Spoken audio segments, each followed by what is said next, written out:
ഭർത്താവിന്റെ മാതാപിതാക്കൾ വീട്ടിൽ വയസ്സായിട്ട് രോഗം വയ്യാതെ കിടക്കുമ്പോ അവർക്ക് വേണ്ടി സേവനം ചെയ്യുന്ന ഏത് ഭാര്യയാണോ ആ ഭാര്യയുടെ എന്തോ അള്ളാഹു സ്വീകരിക്കും, സംശയമില്ല. നിന്റെ ഭർത്താവ് നിന്റെ കഴുത്തിൽ മഹറണിഞ്ഞതു മുതൽ ഭർത്താവിന്റെ മാതാപിതാക്കൾ സ്വന്തം മാതാപിതാക്കളെ പോലെയാണ്. സ്വന്തം മാതാപിതാക്കൾക്ക് സേവനം ചെയ്താൽ അള്ളാഹു തരുന്ന പ്രതിഫലം ഭർത്താവിന്റെ മാതാപിതാക്കൾക്ക് സേവനം ചെയ്താലും പടച്ചവൻ തരും.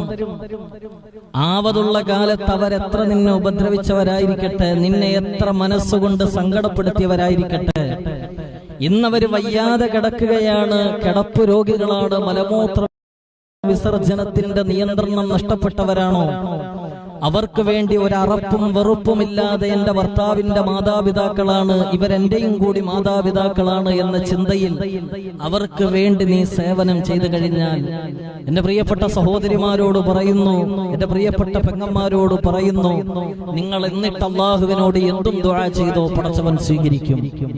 നിങ്ങൾ അവർക്ക് വേണ്ടി ഖിദ്മത്ത് ചെയ്തിട്ട് അള്ളാഹുവിനോട് ദുആ ചെയ്യുകയാണ്, പടച്ചവനെ എന്റെ മകൻ വിവാഹം കഴിച്ചുകൊണ്ട് വരുന്ന മകൾ എനിക്ക് ഇതുപോലെ സേവനം ചെയ്ത് തരേണ്ടി വരുന്നൊരവസ്ഥ നീ വരുത്തല്ലേ അല്ലാ എന്ന് ദുആ ചെയ്ത് കഴിഞ്ഞാൽ പടച്ചവൻ ആ ദുആ സ്വീകരിക്കും.